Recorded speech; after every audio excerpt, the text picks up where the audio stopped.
Ecologia em Ação tem o prazer hoje de estar com o vice-prefeito de Joinville. Custou, hein? Custou. Quase no final do mandato. Tu demorou para me convidar? Tu não queria falar comigo? Tu demorou, mas Eu estamos aí. só te vejo na rede social, tu e a tua esposa, Marilu. Então nós estamos aí com o nosso Nelson Henrique Coelho, ele que é vice-prefeito e tem tido assim um papel importante na administração pública de Joinville.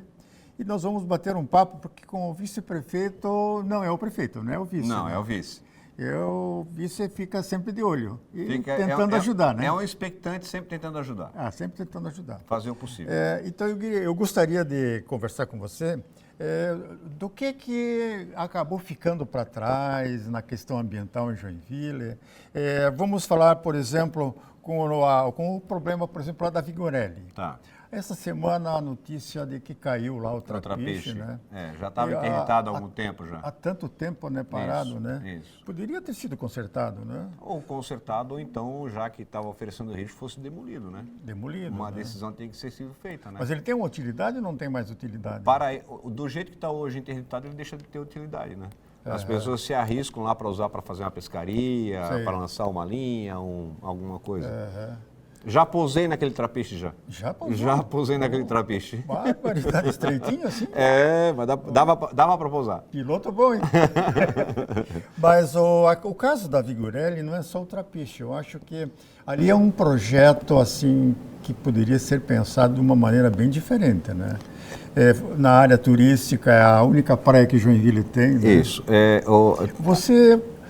O passivo ambiental que tem ali já está consolidado, né? Eu entendo dessa forma. Foi a destruição do manguezal. Né? Exatamente. Vamos colocar assim, podemos restaurar o mangue ali? Até poderíamos restaurar, mas as famílias já estão instaladas, elas vivem daquilo ali. O que entendo que a gente deve fazer junto com o Ministério Público é pensar numa forma de fazer daquilo ali, além do que é hoje, realmente uma atração turística, com a captação de recursos, com projetos, para assentar realmente definitivamente aquelas pessoas ali e nós trazermos mais turistas para a região. É uma área que já está degradada, né? Já está consolidada, as pessoas moram ali, vivem ali, então nós temos que ter esse olhar... tanto a questão ecológica, como também a questão de desenvolvimento, trazer turismo. O que eu fico indignado, Gert, é que muita gente aqui no Brasil vai para o Nordeste e tira foto naqueles carros andando na duna. No Sul, nós não podemos andar na duna que danifica. Eles lá também podem construir nas dunas, nas restingas. E nós lá aqui, pode construir na duna, na Canasvieiras não pode. E Canasvieiras não pode. Eu tive em Fortaleza em 1992, quando estava fazendo meu curso da Marinha, uma das viagens foi para lá, e eu fui servido na beira da praia, dentro da água. Aí eu lembro que há uns 5, 6 anos atrás, um empresário queria pegar e fazer mais ou menos a coisa ali na região de Bombas e Bombinhas. Ali não pode, mas eu vou lá para Fortaleza para tirar foto. Todo mundo acha bonitas escarpas gregas ocupadas com moradias, o pessoal viaja, é atração turística. No Brasil nada pode. Nós temos que sentar como povo brasileiro, como soberanos da nossa nação. O que nós queremos, Gert? Exatamente. Nós vamos ser sempre um país tupiniquim? Verdade. Então, acho que nós temos que sentar, nós sociedade, o que nós queremos? Dá para fazer uma ocupação ecologicamente aceitável? Vigorelli, por exemplo. Vamos lá. A ecologia radical não resolve. Não vai resolver. Pode ser construído, de repente, um hotel ali? Pode, com captação de água, com energia solar, os resíduos orgânicos, com estação de tratamento. Por que nós não sentamos e não conversamos? Claro, Por que não achamos o meio termo? Aí nós vamos para uma outra situação, nossos manguezais. Algumas áreas que nem essa já estão degradadas, as outras devem ser preservadas. E algumas, inclusive, por elas não terem esse atrativo turístico, vamos à região do Paranaguamirim, na região sul. Nós temos ali ocupações que estão avançando a área de manguezal. Nós temos que, como poder público, junto com o Ministério Público, fazer a retirada daquelas pessoas ali, assentarmos elas em local adequado e recuperar o mangue daquela região. Nós temos aqui a região ali nos fundos da Demargacia ali também, nós temos ocupação irregular ali. E o crime organizado está fazendo ocupação. Nós não podemos permitir. Nós temos que ter ações efetivas junto com a sociedade, junto com a comunidade, Ministério Público, Polícia Civil, Polícia Militar, evitar essa inclusão, porque tem um conceito, quando a gente fala em cidade sustentável, se todo mundo for administrar a cidade pensando em segurança pública, as cidades serão bem administradas, serão bem construídas. Um dos princípios básicos da segurança pública aonde uma viatura não consiga fazer a volta na rua e no máximo 2 manobras, tu não vai ter segurança ali. Verdade. Isso é um fato. É. Então, violência do Rio de Janeiro, tem jeito?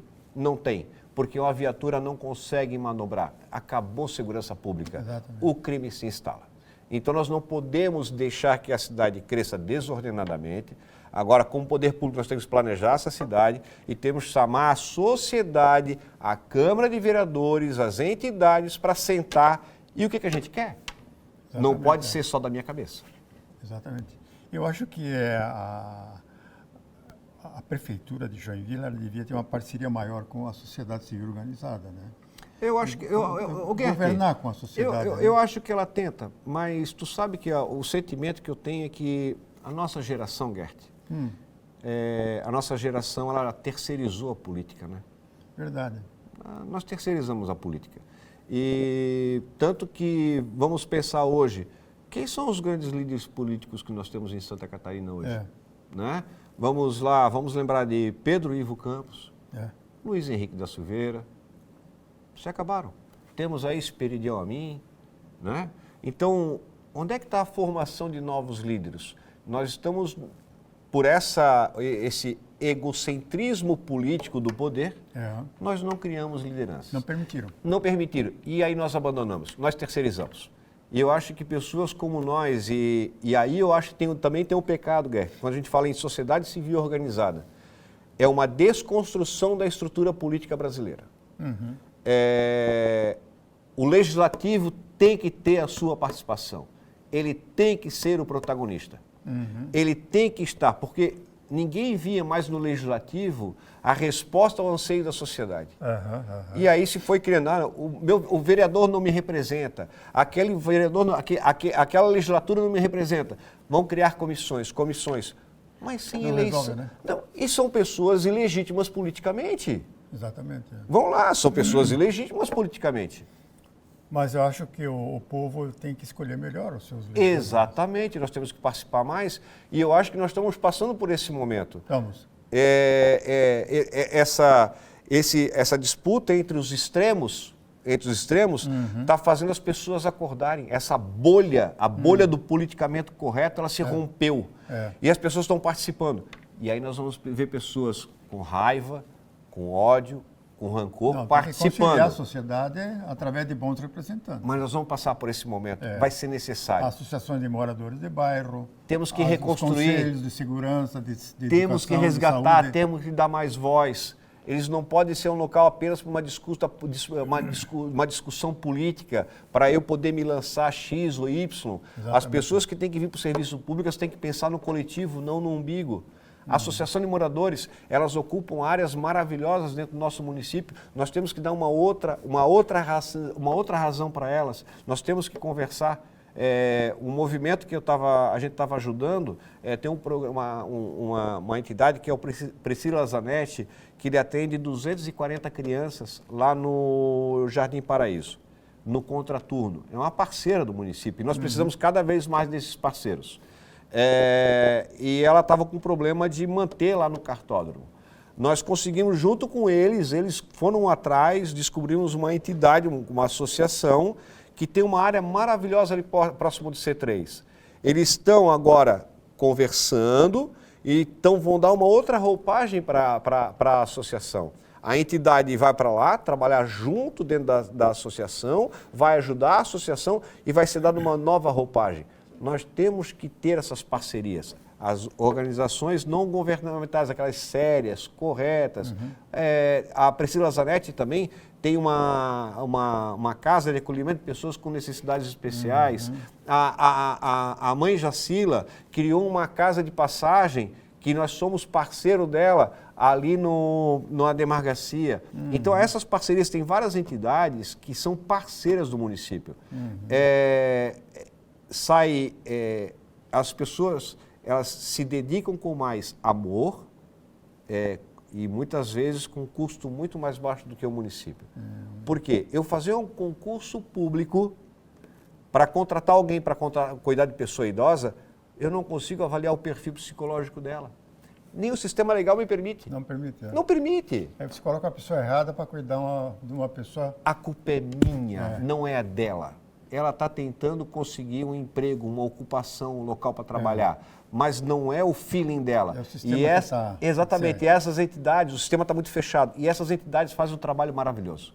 Então, nós temos que ajudar essas entidades a se organizarem, a estarem com a parte de legislação tudo em dia para estarem participando nesse movimento do município. E como é que você vê essa explosão de moradores de rua em Joinville? O que acontece? Joinville é uma das cidades do estado de Santa Catarina que tem uma rede completa de assistência. POP, né? O Centro POP, que foi inclusive inaugurado no início de 2017, né? Ali tem uma questão de localização que gerou um conflito naquela região, que agora está tentando amenizar com a ida da CEPROT para próximo da rodoviária.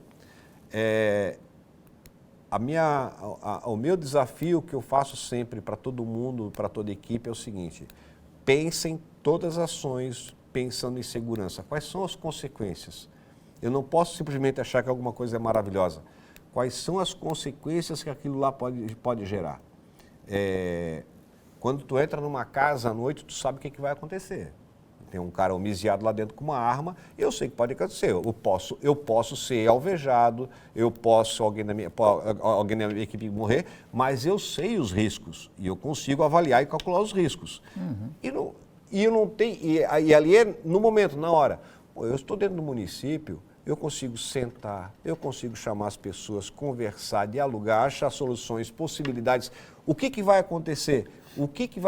Quais são os resultados? Chamar a Polícia Militar para dentro do processo, chamar a Polícia Civil para dentro do processo, a Secretaria de Saúde, a Assistência Social, todas conversarem. Vou te dar um exemplo. Aqueles moradores que estavam embaixo ali do Bradesco, tu te lembra? Bradesco. Para acontecer aquela ação ali, a gente trabalhou junto com as secretarias, foram mais de 3 meses de planejamento, para que não se tivesse conflito nenhum. Então agora na estação. Mas aquele problema ali, ele foi resolvido. E aí o que acontece? Na verdade, tem um outro fator que é o seguinte, que há outras ações que deveriam ser tomadas porque eles migraram. E aí nós temos o seguinte, temos a Casa da Mãe Jacila hoje, que está aberta, que está funcionando, para acolher essas pessoas. Mas muitos desses moradores não querem ir para lá. Estamos terminando o primeiro bloco, convidando vocês aí para continuarem conosco no segundo bloco do Ecologia em Ação. Já voltamos.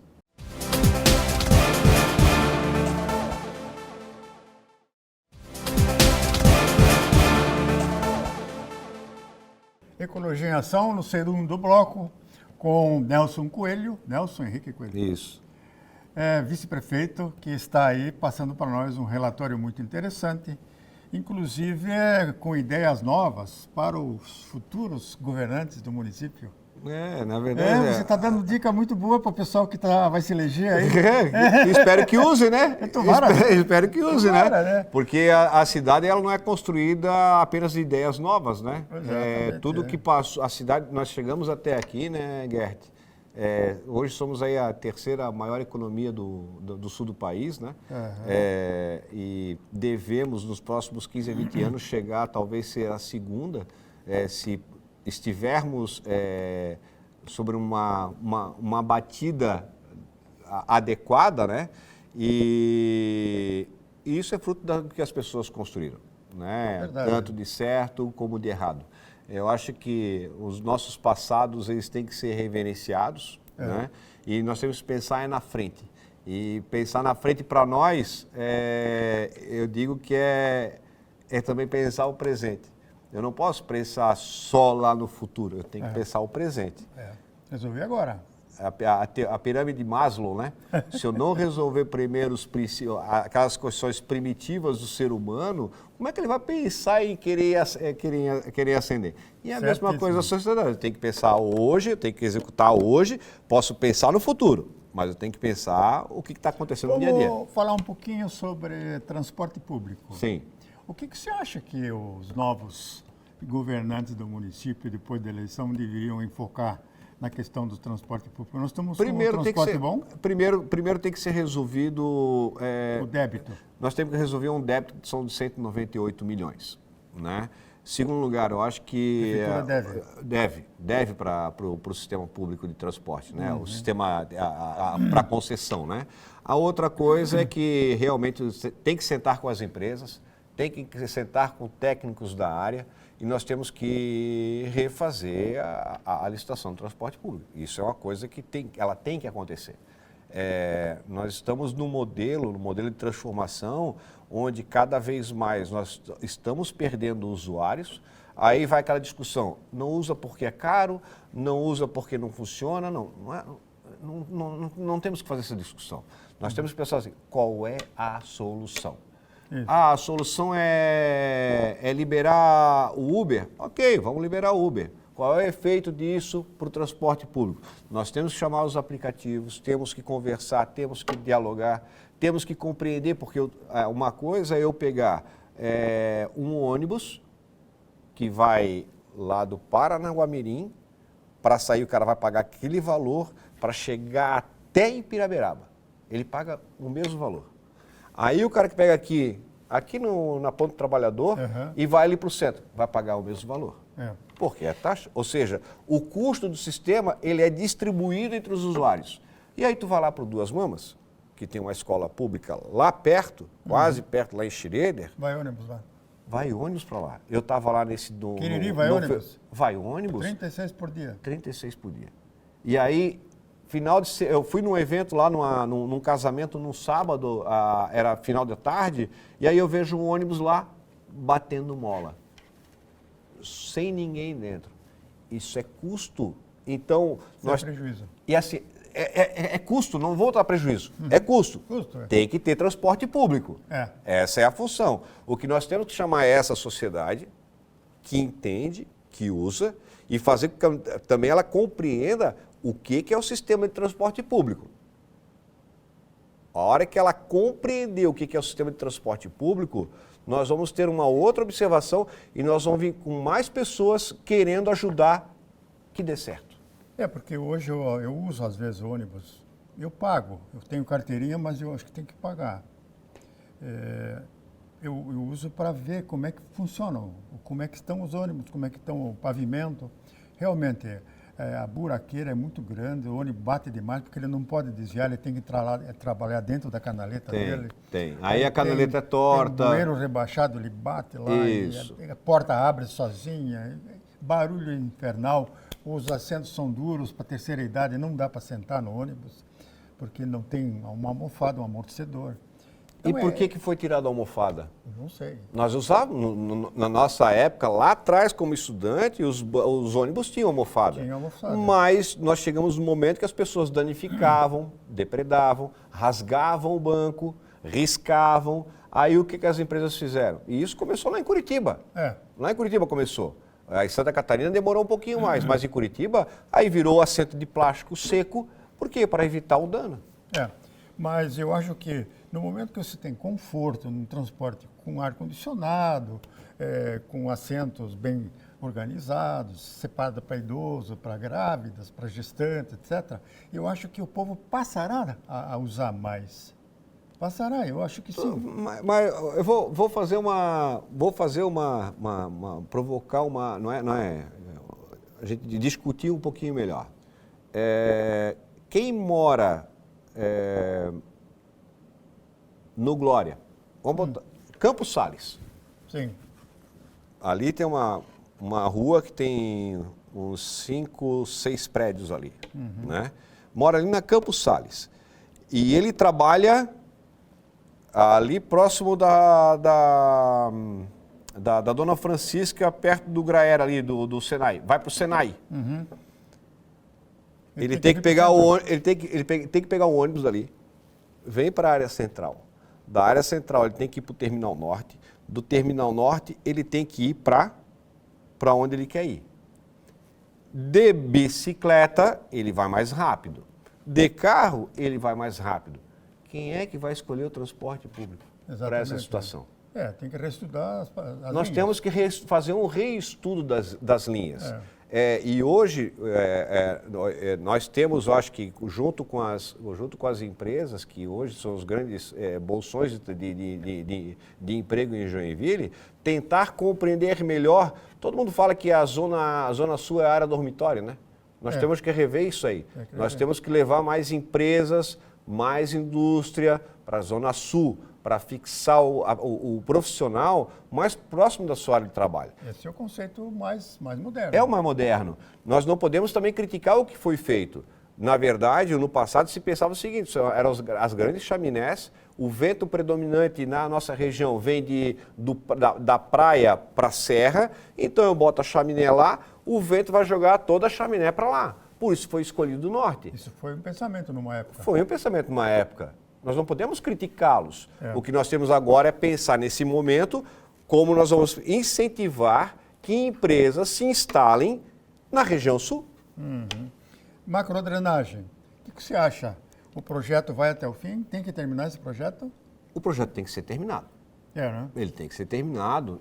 Ele tem que ser terminado, ele vai ter que ser avaliado, até porque se os conceitos hidráulicos vão funcionar ou não. Eu acho que nós temos que passar por isso. Existe ali conflito com a empreiteira, com a prefeitura, na questão da administração, né? É um passivo, é um desgaste. Esperamos que até o final do... Está judicializado, né? Não, ele não está judicializado. O Tribunal de Contas, ele parece que fez algumas indagações, mas não existe judicialização. Não existe. Não existe.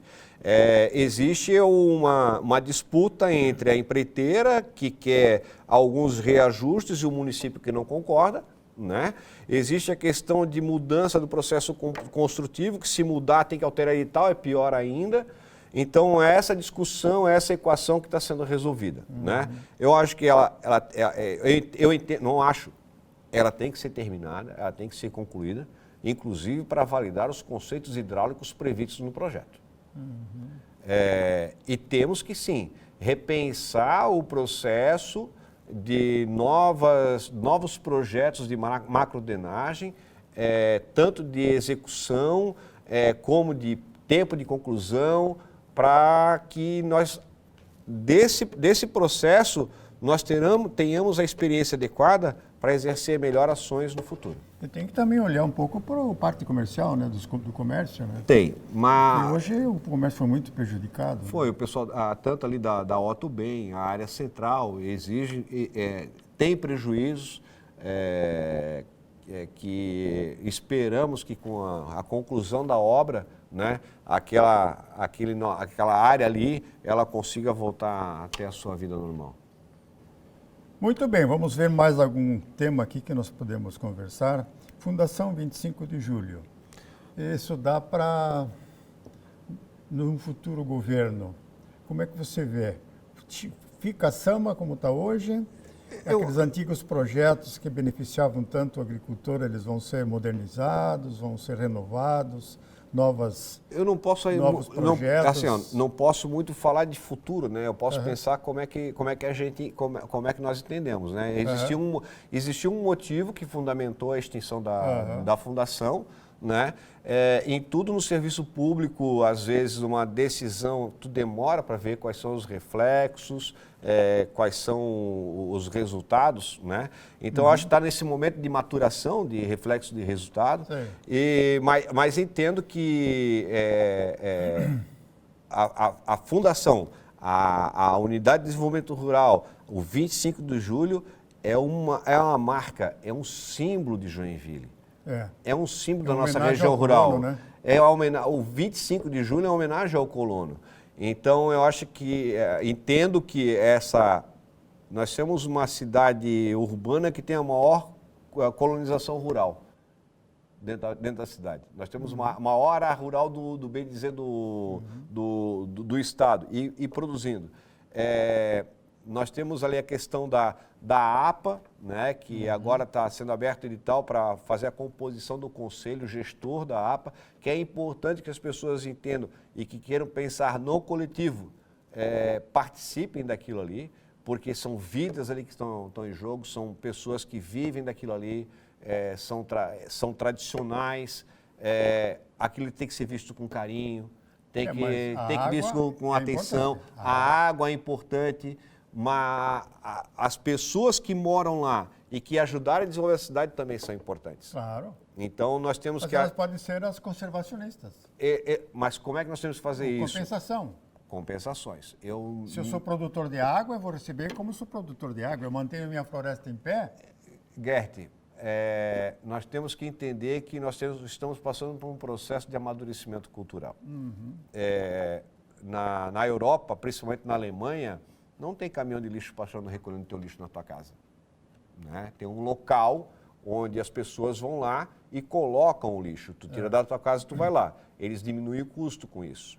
Mas nós nos acostumamos que tem que ter um caminhão de lixo passar na frente da nossa casa para recolher o nosso lixo. Ok. São questões culturais. Então eu não posso chegar a dizer para essa pessoa que ela vai ter que manter um mato em pé e não vai ganhar nada. Que ela vai cuidar da água para eu tomar. Se ela não está preocupada, ela precisa de menos água. É a cidade, o ônus da cidade. O proprietário com a floresta é um prestador de serviço ambiental. Exatamente, ele tem que ser remunerado. Vice-prefeito.